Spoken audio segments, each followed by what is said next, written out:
السلام علیکم، کیسے ہیں آپ سب؟ امید کرتی ہوں آپ سب ٹھیک ہوں گے۔ میں یہ ناول یہیں پہ اینڈ کر رہی ہوں اور میں ایک نیکسٹ رومانٹک ناول کروں گی پوسٹ۔ اگر آپ کو اچھا لگے تو لائک کمنٹ ضرور کیجئے، اور اگر آپ کو یہی ناول چاہیے تو آپ مجھے کمنٹ کر کے لازمی بتائیے۔ آپ کا رسپانس ذرا بھی اچھا نہیں آ رہا ہے اس ناول پہ، تو اس لیے میں اینڈ کر رہی ہوں۔ ناول نیم نگاہ الفت، رائٹر نیم چھ نکاحت، قسط نمبر 10۔ اگر آپ کا مرکب ہو گیا ہو تو میں اجازت چاہوں گا، کیونکہ آپ کو دیکھ لگ نہیں رہا کہ آپ بتانے کا ارادہ رکھتی ہیں کہ آپ اولمپک میں گولڈ میڈل کے حقدار ٹھہرے ایتھلیٹ کو چیلنج کر کس سلسلے میں رہی تھی۔ وکیل صاحبہ کو خود سمیت اسے بھی فراموش کیے غور و خوض میں غرق دیکھ عاشر شہادت کی انگلی سے کندھا ناک کر کے حسب عادت طنزہ گویا ہوا نہیں۔ اس کی کھوجتی نظروں سے وہ گڑبڑائی نہیں۔ عاشر کے آئیبرو استفہامیہ اٹھے۔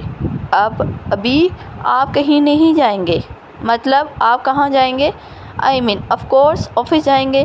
یہ بھی آفس ہے تو پلیز ہیو اے سیٹ۔ اپنے پراعتماد انداز سے اچھوں کے اعتماد کے چھکے چھڑا دینے والی رمشا کا اعتماد سب حسب سابق اس شخص کے اندر تک اتر کر تلمم برپا کر دینے والی نگاہوں سے زبان سمیت ڈگمگایا تھا۔ یہ بالکل آفس ہے اور بلا شبہ شاندار آفس ہے، لیکن آپ کی حالت کے پیش نظر مجھے محسوس ہو رہا ہے آپ کو ہسپتال کے ماحول کی اشد ضرورت ہے۔ اس کے گرگ آلود پیشانی کی بوند پور میں سمیٹ کر وہ اس کی مدہوش کیفیت پر چوٹ کر گیا تھا۔ ایسا کچھ نہیں ہے، I'm completely fine۔ اس کی پرحدت انگلی کی پور سے سلگ اٹھی جبین کو سلہاتے شور مچا رہی دھڑکنوں کو بلہاتی تردید میں سلہلاتی وہ نامحسوس انداز میں پیچھے کھسکی تھی جو عاشر کے زیر نگاہ سے محفوظ نہیں رہ سکا تھا۔ تبھی اسے سانس بحال کرنے کا موقع دیتا وہ آفس کا جائزہ لینے لگا جو بختیور صدیقی کی بیٹی کی شانہ شان تھا۔ کشادہ اندرونی احاطہ، عمدہ انٹیریئر، مغربی رخ کے وال سے پر گرے گجری رنگ کے باری پردے، یقیناً ادھر گلاس وال تھا۔ مشرقی دیوار سے قیمتی گجری رنگ کا صوفہ لگا تھا جس کے مقابل رکھے شیشے کے ٹیبل پر تازہ لیلی فلاور سے آراستہ قیمتی گلدان بہار دکھا رہا تھا۔ بالکل سینٹر میں مستطیل نما ٹیبل جس پر سلیقے سے فائلز اور دیگر ضروری اشیاء رکھی ہوئی تھی، جس کے عین مقابل 3 ریوالونگ چیئر پڑے تھے، اور مقابل بھی ریوالونگ چیئر ہی تھا، لیکن دونوں چیئرز میں واضح فرق تھا۔ تعداد اسے ڈیسنٹ سے آفس کی خوبصورتی میں بھرپور اپنا کردار ادا کر رہے قیمت اور انفرادیت میں اپنے مداح آپ قابل دید پینٹنگز اور شو پیس اپنے سرسری سے جائزے کے نتیجے میں بھی وہ وثوق سے کہہ سکتا تھا کہ بختیور صدیقی کے بعد پورے فارم میں بالکل پورے شہر میں اس قدر کشادہ اور عالی شان آفس دوسرا نہ ہوگا۔ یہ سب ڈیڈی نے کروایا ہے۔ مجھے فضول کش شو آف پسند ہے نہیں، لیکن ڈیڈی کو منع کرنا مطلب جرا کرنا ہے، اور ڈیڈی سے جرا کرنا مطلب ریگستان میں دھان کی فصل اگانے کی خواہش رکھنا۔ اسے سنجیدہ تاثرات لیے سرسری سی نظر آفس میں گھماتا دیکھ اس کے برابر میں کھڑی ہوتی رمشا لجاجت برے انداز میں گویا ہوئی۔ اسے واقعی یہ سب پسند نہیں تھا، لیکن بختیور صدیقی کو اپنی شان اور آن پر سمجھوتا کہاں گوارا تھا۔ ریگستان میں تو پھر بھی دھان کی فصل اگ جائے، لیکن آپ تو ماشاءاللہ سے چاند پر زندگی بسانے کے لیے کمربست ہیں۔ اس کے ارادوں کی طرف اشارہ کرتے عاشر کا لہجہ نہ چاہتے ہوئے بھی استحاضیہ ہو گیا تھا، جس پر رمشا کے کھلتے لب سکڑے جو عاشر کی نگاہوں سے مخفی نہ رہ سکا تھا۔ دل نے ملامت کیا، لیکن حقیقت پسندی اس کی عادت تھی۔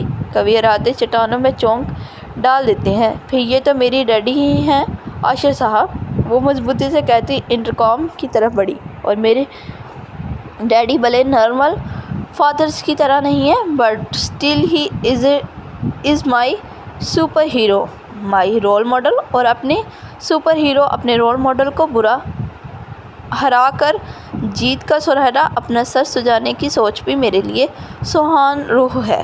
آزادگی سے کہتی وہ پھیکا سا ہنسی۔ ہاں، اس کیس میں ان کے مقابل ہوں، لیکن یہ بھی سچ ہے کہ اس جیت میں مجھ سے زیادہ ان کی جیت ہے، اور ہار میں مجھ سے زیادہ ان کی ہار۔ کیونکہ میں ناکام ہوئی تو صرف میری ادنی سی کوشش کی ہار ہوگی، لیکن میری ناکامی کہ اوز وہ ایک ایسا انمول رشتہ کھو دیں گے جس کا متبادل پھر انہیں زندگی میں نہیں ملے گا۔ ٹھیک اسی طرح اگر میں کامیاب رہی تو میرا صرف ایک خود سے کیا وعدہ پورا ہوگا، جبکہ انہیں وہ مل جائے گا جو وہ برسوں سے کامیابی، ترقی، نام، رتبہ جیسی مادی اشیاء کی فراق میں گنواتے آ رہے ہیں۔ اپنے بچوں کا بچپن، جو خوشی، وہ باپ بننے کا احساس، وہ ایک ایک شرارت، وہ انمول مومنٹس جو وہ جی نہیں پائے لیکن مان اور آرو کی صورت میں وہ جی سکتے ہیں، اپنا بچپن بھی اور اپنے بچوں کا بچپن بھی۔ سلون خواب سے آنکھوں کی الوہی چمک، کٹوا دار پنکھڑی سے لبوں پر کھلتا البیلا تبسم، میلا و ملائم نقوش سے عیاں پر حسرت تبانہ کیا اور ایک جذب کا عالم میں فضا میں مدر دھن چھیڑتی گنگدار آواز عاشر محبوب سا اسے دیکھ گیا تھا۔ ارے ابھی تک کھڑے ہیں، بیٹھے نا، میں نے چائے منگوائی ہے۔ جہاں کی چائے کمال کی ہوتی ہے۔ اسے یکٹک خود کو نہارتا دیکھ ریسیو کریڈل پر رکھتی وہ کچھ جھجک کر بولی تو عاشر خوبصورت خواب سے جاگتا اپنی محویت پر خجل سا ہو کر نگاہ ادھر ادھر دوڑانے لگا۔ بیٹھ جائیں، چھوٹو کو آنے میں کم از کم 5 منٹ تو لگتا ہے۔ اسے ہنوز کھڑا دیکھ کھلی فائل بند کرتی رمشا پھر بولی، او شٹ۔ رمشا کی کھلی فائل دیکھ عاشر کو وہ امپورٹنٹ فائل یاد آئی جو وہ بختیور صدیقی کے چکر میں بے دہانی میں ٹیبل پر بھول آیا تھا۔ کیا ہوا؟ نہیں کچھ نہیں، دراصل چائے وغیرہ کی ضرورت نہیں ہے، میں بس آپ کی طبیعت کے پیش نظر رکا ہوا تھا۔ مجھے اب آفس کے لیے نکلنا ہوگا، امپورٹنٹ کام پڑا ہے۔ گاڑی پر نظر ڈالتا وہ مجلت بولا، ارے ایسے کیسے؟ وہ تیزی سے مقابل آئی، وہ ایسے محترمہ کہ میں وہاں معمولی سا ملازم ہوں، مالک نہیں، اور میرے ہونے والے مالک کی تشریف آوری سے قبل مجھے بہت سارا کام سمیٹنا ہے کیونکہ موصوف فریش آفس جوائن کرنے والے ہیں، انہیں میں نے بریف کرنا ہے فی الحال۔ اس کے راستہ روکنے پر عاشر تحمل سے کہتا ہوا اس پس پردہ چھوڑ کر گیا۔ جواباً رمشا کی آنکھوں میں صاف خوب کی نمایاں ہوئی تو وہ لب دبا گیا۔ ایک چائے تو آپ پی ہی سکتے ہیں، وہ کشیدہ ناز بھرے انداز میں بولی کیونکہ اسے خدشہ لاحق تھا کہ ابھی یہ باہر گیا تو کہیں بختیور صدیقی کی آفس کا رخ نہ کر لے وہ، اور بختیور صدیقی کے اسسٹنٹ کے مطابق آج ان کی ٹھیک 12 بجے میٹنگ تھی اور بختیور صدیقی چونکہ بختیور صدیقی تھے سو وہ وقت کے لیے بھی نہیں رکتے تھے، سو عاشر کے لیے رکنے کا سوال ہی پیدا نہیں ہوتا تھا۔ اس طرح سر آئی بلٹل چکی ہے پہلے ہی۔ عاشر پلیز۔ اس کے ادا دلبرائی سے ہاتھ تھام لینے پر عاشر ٹھٹکا کیونکہ وہ موصوف کا انداز و لہجہ اس کی آنکھوں کا ساتھ بالکل نہیں دے رہا تھا۔ جہاں اندازہ مان بھرا تھا وہیں اصل شوخیوں کی عامہ جگہ آنکھوں میں خوف اور فکر پنہاں تھی جو عاشر کی زرق نگاہ سے مخفی نہ رہ سکی۔ آپ کو ڈاکٹر کی نہ صحیح آرام کی سخت ضرورت ہے، وکیل صاحبہ خشک لہجے میں کہتے اس نے بولے سے اپنے ہاتھ آزاد کیے، کیونکہ میں یہاں آپ کے ڈیڈی سے اڑا یا پاڑ کی جنگ لڑنے آیا تھا، چائے سموسا کھانے نہیں، سو اب مجھے چلنا چاہیے۔ کئی قدم پیچھے لیتے عاشر کا لہجہ سرد ہو گیا تھا جس کی وجہ بلا شبہ اس کی کچھ دیر پہلے کی حالت اور آنکھوں میں تیرتے وہی خوف اور خدشات تھے جس کی وجہ عاشر سے چھپنے کے لیے وہ بات گما رہی تھی اور اعتبار کی شرط نہیں ہوگی کا راگ الاپنے والے کو اس کی یہ بے اعتباری بری طرح کھلی تھی۔ عاشر میری بات تو، خدا حافظ۔ اسی سپار سے انداز میں ہاتھ ہلاتا وہ نکل گیا تھا۔ رمشا اس کے پیچھے ہی لپکی تھی لیکن اسے ایگزسٹ کی طرف لمبے لمبے ڈگ اٹھاتا دیکھ شکر کا کلمہ پڑھتی وہیں عاشر کی لفٹ میں غائب ہونے تک تسلی کے لیے کھڑی رہی، پھر مزید تسلی کے لیے ڈور کا روم میں آئی اور گلاس وال کے باریک پردے سرکا کر وہاں کھڑی ہوئی۔ 12 بجے کے کڑک جسم کو جھلساتی دھوپ کی پرواہ کیے بغیر وہ عاشر کی گاڑی کے بیسمنٹ پارکنگ سے نکل کر مصروف شاہراہ پر رینگتے ہوئے نظروں سے اوجھل ہونے تک بنا پلک جھپکائے بے حسی وہیں استیاد رہی۔ قریب 2 منٹ میں ٹریفک کے اثاثے کو مات دے کر عاشر کی گاڑی نگاہوں سے اوجھل ہوئی تھی۔ پردہ برابر کر کے گہری سانس کھینچے اس کا چہرہ تمتما رہا تھا۔ دھوپ کے تمازات سے یا ضبط اشتعال سے اندازہ لگانا خاصا مشکل تھا کیونکہ اس کی آنکھوں سمیت چہرہ بھی بالکل سپاٹ تھا۔ ٹھہر کر اے سی میں پسینہ پوچھنے یا دم لینے کی تک مہلت لیے بغیر وہ شدید تیش کے عالم میں دندناتی ہوئی آفس سے نکلی تھی۔ فراز، ڈیڈ کی لا کر چابی دو۔ اور قدم سیدھا بختیار صدیقی کے آفس کے باہر اپنے ٹیبل پر بیٹھے اسسٹنٹ فراز کے پاس جا کر رکے تھے۔ میڈم، موبائل میں گم فراز بری طرح بوکھلا کر کھڑا ہوا تھا۔ اس احتیاط میں بیچارے کا موبائل بھی چھوٹ کر شکر تھا کہ ٹیبل پر رکھی فائل پر گرا تھا، ورنہ اس کے حواس کی طرح اسکرین بھی منتشر ہو جانی تھی۔ میں نے کہا چابی دو۔ اس سختی سے رمشا نے دانت پیس کر وہی الفاظ دہرائے، لیکن میڈم میں تو ابھی حواس باختہ فراز جلالی میڈم کے مقابل حواس یکجا کرنے میں یہ ہلکان تھا کہ عین پشت سے آواز ابھری، کیوں بیچارے غریب کو ہراساں کر رہی ہو؟ جو چیز تمہیں ہراساں کر رہی ہے وہ میرے پاس ہے۔ تمسخرانہ آواز پر رمشا سخت برہمی لیے مڑی تو اسفندیار ہاتھ میں پیپرز لہرا رہا تھا جو بلاشبہ طلاق کے پیپرز تھے۔ لحظے بھر کے لیے رمشا کا دل ڈوبا تھا، ساتھ ہاتھ پیر سن ہوئے تھے، لیکن اگلے ہی پل غصہ، خوف، تعصب، ملال جیسے کئی زور آور جذبات حملہ آور ہوئے اور وہ چڑھتی مسکراہٹ لبوں پر سجائے کھڑے اسفندیار کے ہاتھ سے پیپرز جھپٹ گئی۔ ابھی وہ اس افتاد سے نہیں سنبھلا تھا کہ اس کے کوٹ کے سائیڈ جیب سے جھانک رہے سلور کلر لائٹر کو رمشا نے پھرتی سے اپنے قبضے میں لیا اور ساری فساد کی جڑ کو نذر آتش کر گئی۔ یہ کیا کیا تم نے؟ یہ غیر متوقع کارروائی اس تیزی سے ہوئی تھی کہ باقی دونوں نفوس کی سمجھ ہی نہیں آیا۔ ادھر کاغذات آدھے سے زیادہ راکھ بن گئے، جیسے رمشا سلگتی نگاہوں سے دیکھتی خود بھی سلگ رہی تھی۔ جو کرنا تھا وہ تو میں کر چکی، اب آپ کی مرضی ہے اسسٹنٹ صاحب، آپ اسے پیک کر کے اپنے صاحب کے لاکر میں حفاظت سے رکھ دیں یا ڈسٹ بن کے نظر کر دیں، چوائس از یورز۔ راکھ پر ایک مطمئن نظر ڈال کر ہکدک کھڑے فراز کو فری ہینڈ دیتی وہ ہاتھ جاڑ کر مڑی۔ What the hell Rimsha! Asfandyar ہوش میں آتا تیزی سے اس کی راہ میں حائل ہوا۔ Are you mad? دماغ خراب ہو گیا ہے تمہارا؟ یہ کیا کیا تم نے؟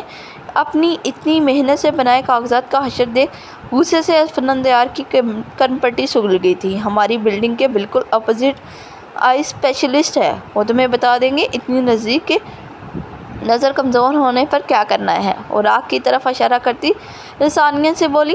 اس کے اندازے کا دکھ گھٹن اشتعال انگیز دھواں اس راکھ کو دیکھ جیسے لمحے میں شانت ہو گیا تھا اور اب بالکل ہلکا پھلکا محسوس کر رہی تھی۔ Rimsha, it's not a joke. کیا جواب دوں میں؟ انکل کو انہوں نے پیپرز مجھے حفاظت سے رکھنے کے لیے دیے تھے اور تمہیں تو اویسلی ان کی عزت اور مقام کی پرواہ ہی ہے نہیں، بٹ میں ان کی بہت عزت کرتا ہوں اور میں بالکل بھی برداشت نہیں کروں گا کہ کسی کی اسٹوپڈیٹی کی وجہ سے میرے امیج ان کی نظر میں خراب ہو۔ وہ سخت تیش میں مٹھیاں بھینچا پھٹ پڑا تھا۔ حقیقتاً اس وقت اسفندیار کے بس میں نہیں تھا، ورنہ وہ رمشا کا حشر نشر کر دیتا جس کی وجہ سے آج ایک معمولی سے آدمی نے اس کی بے عزتی کی تھی، اور اب یہ۔ اس کے برعکس رمشا ماتھے پر ایک معمولی سے لکیر تک نمودار کیے بغیر تحمل سے اس کا تمتماتا چہرہ دیکھ رہی تھی۔ رمشا، یہ تم نے بالکل اچھا نہیں کیا۔ انکل نے خود یہ پیپرز بنوائے تھے، انہیں جلا کر تم نے ان کی انسلٹ کی ہے، یہ بہت زیادہ ہے۔ پہلے ہی تم کافی ان کی عزت پر کیچڑ اچھال چکی ہو۔ وہ دمکانے کے انداز میں گرایا۔ پہلی بار میرے اور میرے ڈیڈ کے درمیان بولنے کا کسی تیسرے کو میں نے کوئی حق نہیں دیا، خواہ وہ میرے ڈیڈ کا کتنا ہی بڑا چمچہ کیوں نہ ہو۔ اس کی دھمکی پر رمشا کی تیوری چڑھی، جس پر فراز نے تعصب سے سر ہلایا۔ اچھا خاصا وہ جا رہی تھی، باروں کے چھتے میں شوقیہ ہار ڈالا تھا اس نے، اب دھلائی طے تھی۔ وہ نامحسوس انداز میں کھسک گیا۔ دوسری بات، احترام اور چاپلوسی کے درمیان بس ایک باریک سی لکیر کا فرق ہوتا ہے جو افسوس کے ساتھ تم نے کبھی محسوس کرنے کی ضرورت محسوس نہیں کی، اور اتنا ہی کیوں، اگر وہ فرق لکیر کی جگہ دیوار کا ہوتا تو آئی بیٹ اسفندیار تم اپنے مفاد کے لیے وہ دیوار بھی منہدم کر چاپلوسی کا ریکارڈ بریک کرتے۔ رمشا، تم۔ تیسری بات، تلملا کر اسفندیار نے لب واہ کیے ہی تھے کہ وہ ہاتھ اٹھا کر رو گئی۔ رشتے کاغذات کی طرح ہلکے اور بے زر نہیں ہوتے جو وقتی نفرت پس پردہ ناراضگی کی معمولی سی آگ میں جل کر راکھ ہو جائیں اور ذرا سی بے توہجی برتنے پر یوں ہوا میں تحلیل ہو جائیں جیسے اس کا کوئی وجود تھا ہی نہیں۔ اٹھتے راکھ کو چٹکی میں برتی وہ مضبوط سے بولی، رشتے کھرے سونے کی مانند ہوتے ہیں، اسفندیار قیمتی اور مضبوط، جو چھوٹی موٹی ناچاکیوں اور رنجیدگیوں سے گزر کر ایک خوبصورت زیور بنتے ہیں جسے لوگ شان سے اپنے تن کی زینت بناتے ہیں۔ اور دیکھنا، منافقوں، مفاد پرستوں کی گھٹیا سازشیں دری کی دری رہ جائیں گی اور بختیور صدیقی اپنے زندگی کی سب سے خوبصورت رشتے کو زیور کی طرح پوری دنیا کے سامنے گلے سے لگا کر تعارف کرائیں گے۔ سب وقت باقی ہے، باز آ جاؤ، ازالہ کے تحت نہیں تو حفظ ماتقدم کے تحت۔ پر یقین انداز میں بات سمیٹ کر چٹکی کی راکھ اس کے پہلو سے ہاتھ اٹھا کر ہتھیلی پر رکھتی متوازن چال چلتی ہوئی وہ آگے بڑھ گئی تھی۔ ازالہ مائی فٹ، اس کے روم میں غائب ہوتے ہی اس نے نفرت سے ہاتھ چٹکا تھا۔ تمہارے اس راکھ آگ فلسفے کو تو میں جلد تمہیں سمجھاؤں گا، بلکہ تم دونوں کو مذاق سمجھ لیا ہے۔ دونوں نے اس نے چیک جلا دیا، اس نے پیپر جلا دیے۔ راکھ کو جوتوں تلے مسلتے ہوئے اس کا دماغ تیزی سے کام کر رہا تھا، گو کہ وہ مضبوط بہت پہلے ترتیب دے چکا تھا، لیکن بختیور صدیقی کے ڈائیورس والی بات کے لیے رک گیا تھا، جس کا کچھ نہ ہو سکا۔ اب وہ اپنی کمینگی کھل کر دکھانے سے خود کو باز نہیں رکھ سکتا تھا۔ اس نے ڈائیورس پیپر جلا دیے تھے، وہ بھی ڈیڈی کے سب سے بڑے چمچے کے سامنے، اور حیرت انگیز طور پر ڈیڈی کی طرف سے کوئی رسپانس نہیں آیا تھا، جبکہ اسے قوی یقین تھا کہ پیشی کے آرڈرز آئیں گے، جس کے لیے اس نے خود کو تیار کر لیا تھا۔ لیکن دوسری طرف خاموشی تھی، جو فل وقت رمشا کے لیے اطمینان بخش تھی، لیکن عاشر کی غیر معمولی خاموشی اور بے نگانگی اس کے لیے تشویش کا سبب بنی ہوئی تھی۔ گو کہ پہلے بھی وہ کوئی محترم گبر سنگھ کے نظر التفات کے حصار میں نہیں رہتی تھی، لیکن اس دن آفس کے بعد سے عاشر کے رویے میں واضح تبدیلی آئی تھی۔ نگاہ الفت تو دور، محترم اچڑی نظر بھی شاذ و نادر ہی ڈالتے تھے، اور دونوں سسر داماد کے غیر معمولی خاموشی کے بیچ رمشا سینڈوچ بنی ہوئی تھی۔ واقعی اس دو محض لڑنا تھا، لیکن محض کا یہ خاموش جنگ اس کی الجھن دو چند کیے ہوئے تھا، خاص کر عاشر کا اکھڑا رویہ، جو بچوں کے ساتھ بالکل نارمل تھا لیکن اس کے ساتھ عجیب ہو گیا تھا۔ تعلقات چند ہفتوں سے بے تکلف نہ صحیح کچھ بہتری کی جانب رواں دواں ہوتے ہوئے تھے، جو واپس سے سرد ہو گئے تھے، تکلف سے بھرپور۔ بہت معذرت بھابھی، میں آرو کو یہاں چھوڑ کر جا رہی ہوں، لیکن آپ تو جانتی ہیں طرح طرح کی بیماریاں پھیلی ہوئی ہیں اسپتال میں، ایسے بچوں کو لے کر جانا مناسب نہیں لگتا، ورنہ باخدا میں آرو کو اپنے ساتھ لے جاتی۔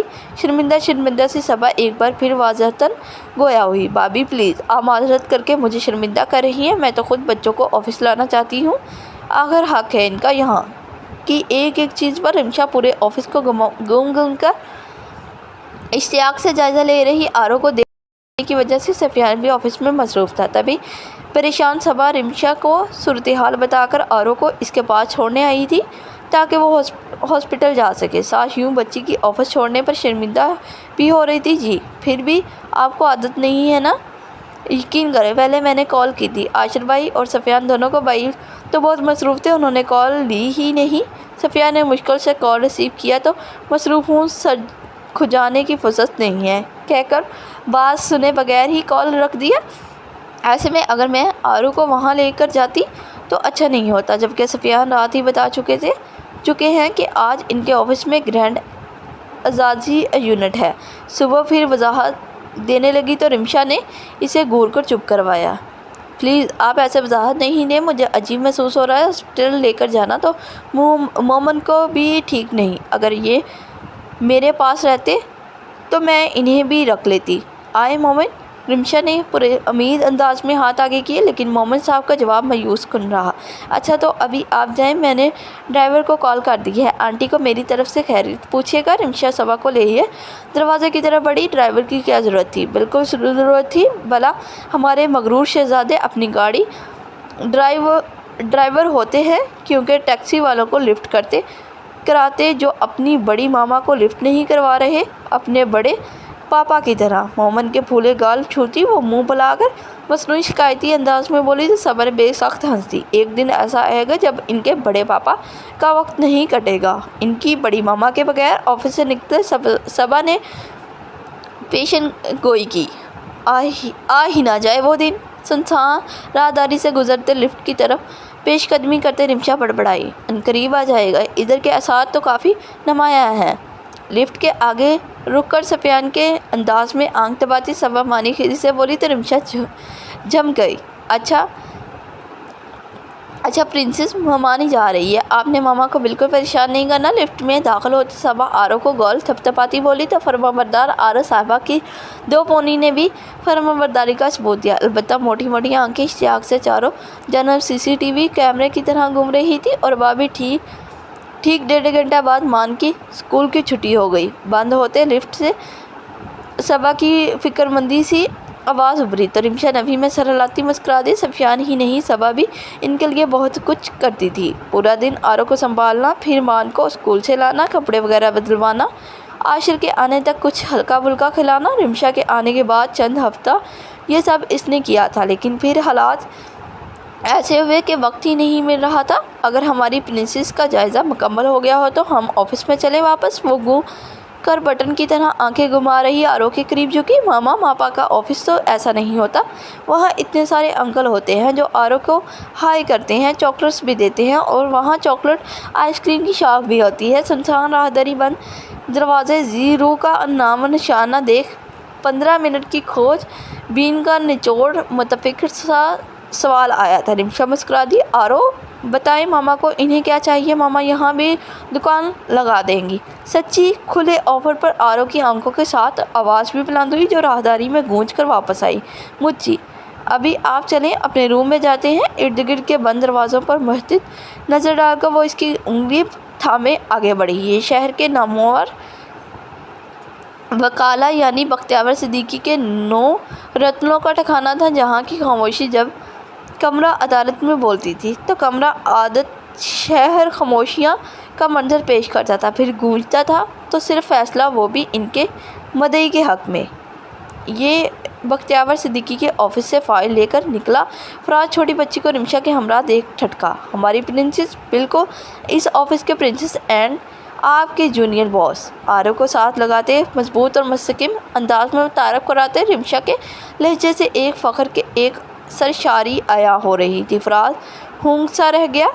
ڈیڈی اینڈ اس کے ہونک شکل دیکھ وہ پہلی بار مسکرائی تو بیچارے پر شادی مرگ طاری ہو گیا۔ جی میم، وہ گڑبڑا گیا، حواس کے ساتھ فائلز بھی ہاتھ سے پھسلے، اور اس بدحواس کو دیکھ آرو کی ہنسی نکل گئی، جس وجہ سے بیچارہ کچھ اور خوفت کا شکار ہو گیا۔ تو رمشا فوراً آرو کو لے کر آفس میں گھس گئی۔ ماما ڈیڈی دادو ہوتے ہیں نا؟ راہداری عبور کر آفس میں داخل ہونے تک آرو اپنا دماغ لڑا چکی تھی۔ جی، ہماری آرو تو ہمارا اسمارٹ بچی ہے، اس لیے صوفے کی طرف بڑھ رہی رمشا درست اندازے پر خوشگوار حیرت لیے اس کے مقابل گھٹنوں کے بل بیٹھی تو آرو دادو سے ملنے تصدیق ہوتے ہی وہ چہکی۔ ابھی نہیں، ابھی مان بھیا آ جائیں تو آرو ضرور مل سکتی ہے۔ آرو کی طرف لبوں پر انگلی رکھ کر وہ سوچنے کے انداز میں بولی۔ ماما، مان آیا، ابھی نہیں آئیں گے؟ آرو دادو سے مل لے گی نا؟ آرو ہونٹ لٹکا کر منت بھرے انداز میں بولی۔ بنا دیکھے، بنا رشتے کے، نوعیہ جانے تعارف کے بنا، پر اتنی سی بچی کے اپنے خون سے ایسی کشش پر رمشا کا دل مسرور ہوا۔ جانو، مان آیا ناراض ہو جائیں گے نا؟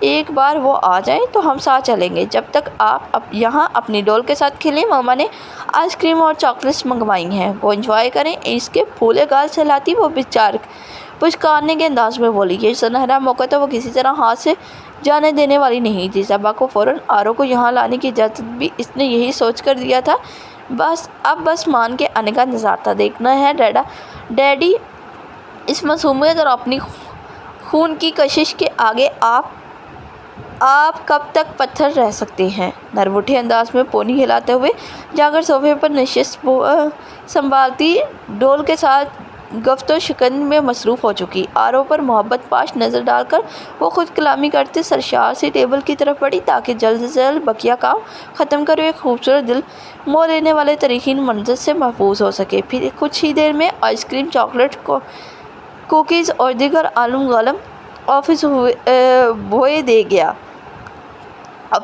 گیا تو وہ سب انجوائے کرتے ہوئے آرو اپنے ٹیڈی بیگ سے مختصر کھلونے نکال کر اپنی ڈول کے ساتھ مصروف ہو گئی۔ رمشا فائل سے مغزماری میں جت گئی۔ اور ادھر کن آنکھیوں سے رمشا کی فالج میں غرق ہونے کی تصدیق کر اپنے منصوبے کے تحت مان سے سبقت لے جانے کے لیے دبے پاؤں بلی فرار ہو چکی تھی۔ ہائیڈ اینڈ سیک کی آرو تو تھی ہی آل ٹائم چیمپئن، بڑے آرام سے رمشا کو چکمہ دے کر اب وہ بازو میں ڈول دبائے فراز کے ٹیبل کے مقابل کھڑی اس فائل پر جھکا دیکھ رہی تھی۔ ساتھ نظر اس دروازے پر بھی تھی جہاں دادوں کے ہونے کے کبھی امکانات تھے، لیکن تصدیق کیے بغیر جانا آرو جیسی ذہین فتین پرکشن کی قائل بچی کی مزاج کے خلاف تھا۔ حتماً فیصلہ کر کے اس نے ہولے سے ٹیبل نوک کیا۔ جی سر، میں تو لا ہی رہا تھا۔ خبت حواس فراز حسب عادت ہڑبڑا کر کھڑا ہوا تھا، کیونکہ یہ نہ کرنے کا انداز بختیور صدیقی کا تھا۔ پرنسس آپ؟ لیکن مقابل پھولے گالوں والی بچی کو سنجیدہ تاثرات لیے خود کو گھورتا دیکھ وہ حیران ہوا۔ یہ دادوں کا آفس ہے؟ آنکھوں سے دروازے کی طرف اشارہ کرتی وہ متصفر ہوئی تو اس کے انداز پر فراز کی آنکھیں حجم سے باہر آئی، بلکہ بختیور صدیقی کے تیوروں سے جو مشابہت رکھتے تھے۔ انکل، آرو نے پوچھا، یہ دادوں کا آفس ہے؟ جواب نداد پا کر اس کے ٹیبل بجا کر ذرا تیز آواز میں سوال ہوا۔ کون دادو؟ وہ بیچارہ پھر بکھلایا۔ ماما کے ڈیڈی؟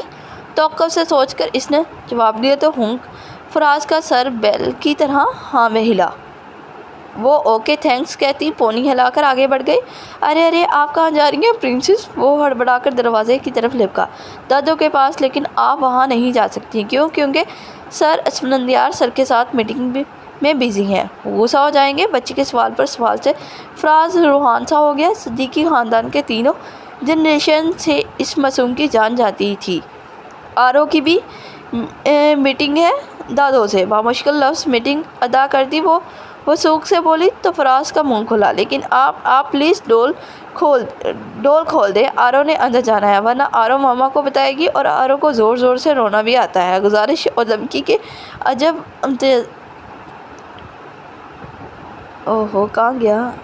امتزاج سے گھبرایا فراز مرے انداز میں جونیئر باس کا حکم بجا لایا تھا۔ ویسے ہی گزشتہ چند ہفتوں سے معصوم کے ستارے گردش میں تھے، آئے دن رمشا سے تواضع ہو رہی تھی۔ اب اس جونیئر رمشا پلس جونیئر باس مطلب دو جنریشنز کی خطرناک پروڈکٹ سے بحث میں الجھنے کی جرات کے نام پر حماقت کر وہ اپنی شامت نہیں بلانا چاہتا تھا۔ یہ نام بھی دل میں اس نے بچی کی رمشا سے شکل اور بختیور صدیقی سے مزاجن مشابہت دیکھ کر سوچا تھا۔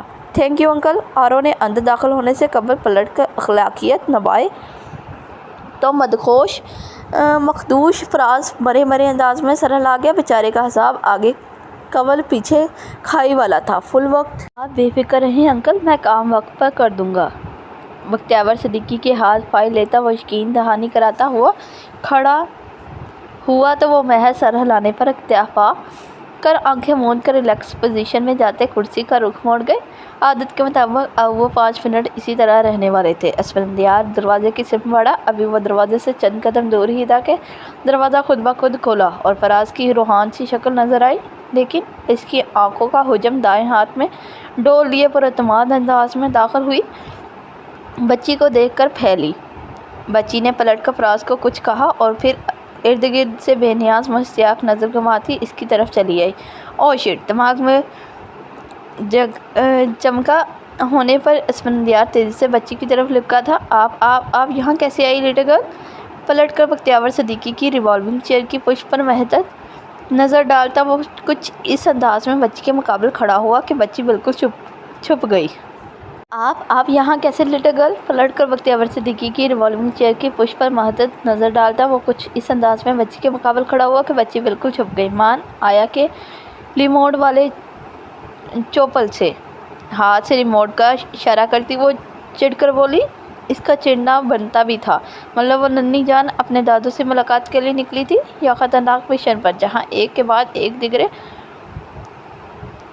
ہرڈلز سے اسے نبر آزما ہونا پڑ رہا تھا۔ پہلے رمشا کو چکمہ دیا، پھر خبطلباز فراز کو دھمکی دی اور اب یہ انکل راہ میں دیوار چین بن کر کھڑے ہو گئے تھے۔ وہ نازک جان ایک دادوں سے ملنے کے لیے آخر کتنی جدوجہد کرے چی! پدی سی جان سے اس برجستگی کی امید نہ رکھتے اسفندیار چند ٹھہر کر بھی جی ہی بولنے کے قابل رہا تھا۔ اوفو، مان آیا کی طرح بالکل بدھو ہیں آپ۔ حسب عادت آرو کا ہاتھ سر پر گیا۔ آرو ڈول کے پاس کھلی ہے تو آرو ڈول سے ہی اندر آئی ہے نا؟ موٹی موٹی آنکھوں میں جھنجھلاہٹ لیے وہ اس کی عقل پر ماتم کن ہوئی تو محض شک کی بنا پر بچی کو روکنے پر آئے اسفندیار کا صدمہ سے منہ کھلا۔ بچی صرف شکلاً نہیں مزاجاً بھی رمشا کی کاپی تو تھی، جبکہ آرو ٹیڑھے میڑھے منہ بناتی، موٹی موٹی آنکھیں مٹکاتی، زیر لب کچھ جھنجھلائے انداز میں بڑبڑا رہی تھی۔ خیر اس کا چڑھنا بھی جائز تھا، محض مان کو چڑھانے کے لیے اس نے اتنا رسک لیا تھا، لیکن یہاں تو ہرڈلز کا سلسلہ چل رہا تھا۔ انکل آرو جائے، اس کے پہلو میں گرے ہاتھ کو ہلا کر ہوش میں لانے کی کوشش کرتی، پس پردہ وہ اسفندیار کے کو راستہ دینے کے لیے کہہ رہی تھی۔ آپ کا نام کیا ہے؟ وہ بڑی دفعت سے حواس قابو کو بخوب سی امید لیے بچی کے قریب جھکا۔ فل نیم، نک نیم۔ ہونٹ پر چھوٹی سی انگلی رکھ کر سوال برائے سوال آیا تو اسفندیار سوچ میں پڑ گیا۔ فل نیم؟ فل نہیں فل۔ اٹس اوکے انکل، آرو آپ کو اپنے دونوں نیم بتاتی ہے۔ اس کی ششو پنج سے تنگ آ کر آرو کو ہی ہاتھ اٹھا کر روکنا پڑا۔ گڈ، تو پھر بتائیں۔ وہ ہمت گوش ہوا۔ آرو کا نیم آرو ہے اور دلدہ ارسل صدیقی بھی ہے۔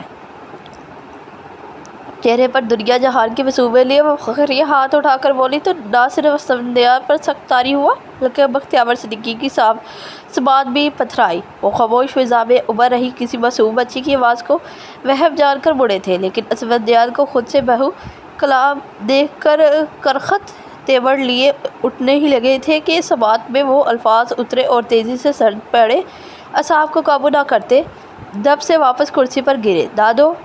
دب کی آواز پر اسفندیار اور آرو دونوں ہی متوجہ ہوئے تھے، لیکن اسفندیار کی حرکت میں آنے سے پہلے ہی آرو ان کی طرف دوڑ چکی تھی۔ دادو آپ ٹھیک ہو؟